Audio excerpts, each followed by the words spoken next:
बिस्मिल्लाहिर्रहमानिर्रहीम।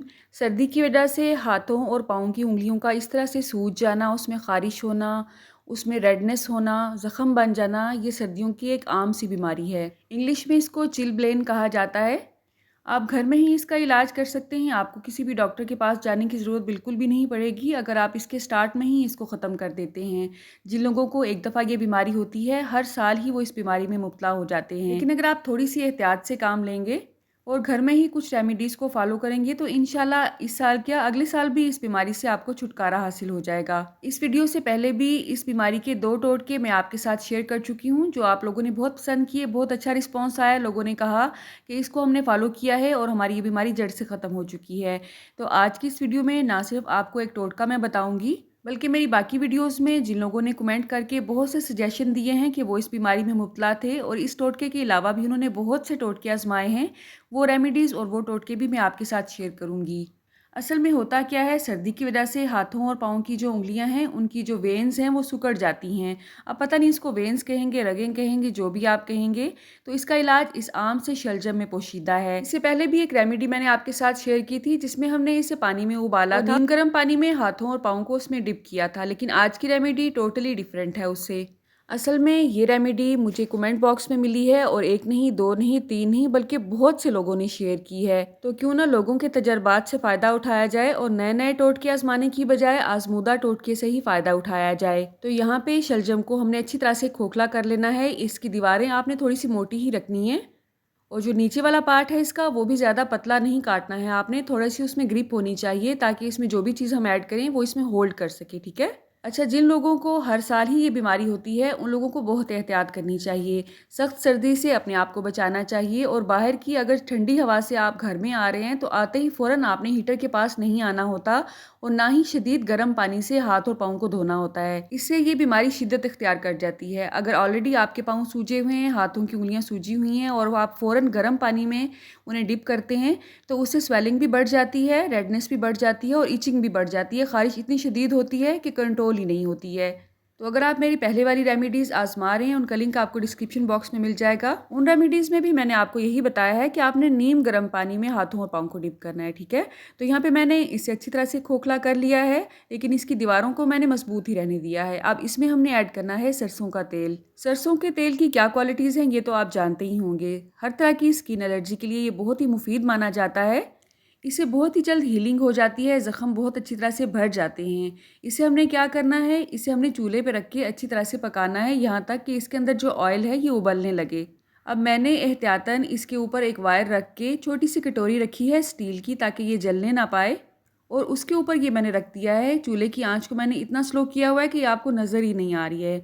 तो ये बहुत ही सब्र आज़मा काम है। ऐसा नहीं है कि चूल्हे की आंच को फुल करके हम ये कहें कि अभी ये उबलने लगे, नहीं, आपने इसे हल्की आंच पे ही पकाना है। असल में ये रेमेडीज़ जिन लोगों ने मेरे साथ शेयर की वो पहाड़ी इलाकों से ताल्लुक़ रखते हैं और बहुत ही सर्द इलाके होते हैं वो। उन्होंने मुझे बताया कि इसे हम राख में दबाते हैं, तो हमारे शहरी इलाकों में राख तो अवेलेबल होती नहीं है। अच्छा, 10 से 15 मिनट के बाद भी मैं इसको हल्का-सा अगर टच कर रही हूँ ना, तो ये गरम नहीं है। तो इसे आपने रख के भूल जाना है कम से कम 25 से 30 मिनट के लिए। बार-बार चेक करने की आपको ज़रूरत नहीं है। इस तरह से कोयल आपको मिल जाते हैं मार्केट से। कोयले अगर आपको मिलते हैं, आप उसको दहका सकते हैं अच्छी तरह से। तो ये प्रोसेस आप कर सकते हैं। लेकिन मैंने इस काम को थोड़ा-सा आसान किया है, चूल्हे पे ही ये तमाम प्रोसेस किया है। जो लोग लकड़ी के चूल्हे इस्तेमाल करते हैं उनके लिए तो ये रेमेडी बहुत ही आसान है। इसी तरह से खोखला करके आपने इसमें सरसों का ऑयल भरना है और उसके ऊपर वाली जो कैप है जो हमने रिमूव की है अभी शलजम की, वो इसके ऊपर आपने रख देनी है और इसे राख में दबा देना है। बस जब तक आपकी हांडी बनेगी तब तक ये रेमेडी रेडी हो जाएगी। असल में मैंने आपके साथ सेम रेमेडी शेयर की है जो मेरे साथ शेयर की गई है। अब आप में से बहुत से लोग मेरी तरह ये सोच रहे होंगे कि क्यों ना हम इसे छोटे-छोटे से पीसेस में काट के सॉस पैन में ऐड करें, साथ ही सरसों का तेल ऐड करें और इसे अच्छी तरह से पका लें। मैंने भी यही सोचा था, लेकिन मैंने आपके साथ वो सेम रेमेडी शेयर की है जो कि पहाड़ी इलाकों में रहने वाले लोग इस्तेमाल करते हैं और बहुत ही अच्छा उन्होंने रिजल्ट पाया है और मेरे साथ ये रेमेडी उन्होंने शेयर की है। अब हल्की आंच पे पकते हुए इसे तकरीबन 20 मिनट हो चुके हैं और आपने देखा है साइडों पे हल्के हल्के से बबल्स नज़र आना शुरू हो गए हैं। इसका मतलब है ये हल्का हल्का सा पकना शुरू हो गया है और अगर मैं शलजम को हाथ लगा रही हूँ तो ये अच्छा खासा गर्म हो चुका है। असल में इस तरह से शलजम का जितना भी असर है वो इस ऑयल में आएगा और एक बेहतरीन ऑयल हमारे पास रेडी होके आएगा जो कि इस रेमेडी में बहुत ही फ़ायदेमंद साबित होता है। 1 से 2 बार मैंने इसे हल्के से मिक्स भी किया है ताकि तमाम ऑयल में शलजम का असर आ सके। अच्छा, मेरी पिछली रेमेडीज़ में जिन लोगों ने कमेंट बॉक्स में बहुत से अच्छे सजेशन दिए हैं, उनमें ये भी शामिल था कि पेट्रोलियम जेली में हल्का सा नमक डाल के अगर उसे भी इन एरियाज़ पे रब किया जाए, हल्का-हल्का सा मसाज किया जाए, तो भी ये मसला हल हो जाता है। या सिर्फ़ नीम गर्म पानी में अगर आप दिन में 2 से 3 दफ़ा अपने हाथों और पाँव को डिप करते हैं, तो भी ये मसला हल हो जाता है। कुछ लोगों ने ये कहा कि कुछ भी करने की ज़रूरत नहीं है, आप ढेर सारा पानी पिएँ, उससे भी ये मसला हल हो जाता है। किसी ने ये सजेशन दिया था कि टिंचर में अगर आप पेट्रोलियम जेली को मिक्स करके इन एरियाज़ पे लगाते हैं, तो भी ये मसला हल हो जाता है।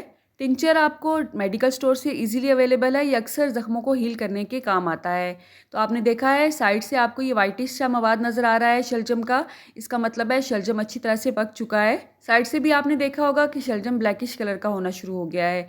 अब यहाँ तक आपने इसे पकाना है कि ये जो अंदर वाला ऑयल है ये अच्छी तरह से गर्म हो जाए। बस आपने मिक्स करना है उसे और आपकी ये रेमेडी रेडी हो जाती है। अगर आपको ये मसला नहीं है तो बहुत अच्छी बात है, लेकिन आपके एरिया में जिसको भी आप देखें ये मसला है तो सदका जारिया समझ के उसे इस तरह की नसीहत ज़रूर किया करें जो आप जानते हैं और जो कि बहुत ही इफ़ेक्टिव भी है। अब हमने क्या करना है, जिस एरियाज़ पे भी मसला है हल्का सा ऑयल लगा के हल्के हाथों से ही उसका मसाज करना है। अगर आप इतना तरद्दुद नहीं करना चाहते हैं तो जस्ट आपने सरसों के ऑयल को ही हल्का सा गर्म करके 2 से 3 दफ़ा दिन में इसका मसाज करना है, तो इंशाल्लाह ये मसला हल हो जाएगा। और अगर मसला इतना बढ़ चुका है कि उसमें ब्लीडिंग हो रही है, पस पड़ चुकी है, तो आपको डॉक्टर के पास ज़रूर जाना चाहिए। डॉक्टर के मशवरे के बगैर कुछ भी आप इस्तेमाल मत करें। आज की रेमेडी को आपने सदका जारिया समझ के दूसरों के साथ ज़रूर शेयर करना है। आप कहाँ से और किस सिटी से मेरे वीडियोस को वॉच करते हैं, कमेंट बॉक्स में अगर आप मुझे बताएंगे तो मेरे लिए किसी इनाम से कम नहीं होगा। इस ऑयल को आप एक दफ़ा बना के रख लें, आप इसे लंबे अरसे तक इस्तेमाल कर सकते हैं, इससे कुछ भी नहीं होता है। अल्लाह आप सबको सेहत और ईमान का रिज़्क अता फरमाए और हम सब के रिज़्क में कसरत से ज़्यादा बरकत और आसानी अता फरमाए। रुके रुके सुने, जाने से पहले वीडियो को लाइक कर दें, अच्छी लगी तो शेयर कर दें और सब्सक्राइब करने के बाद बेल का आइकन भी ज़रूर प्रेस करें। जज़ाकल्लाह। मेरी नेक्स्ट वीडियो तक अल्लाह हाफ़िज़।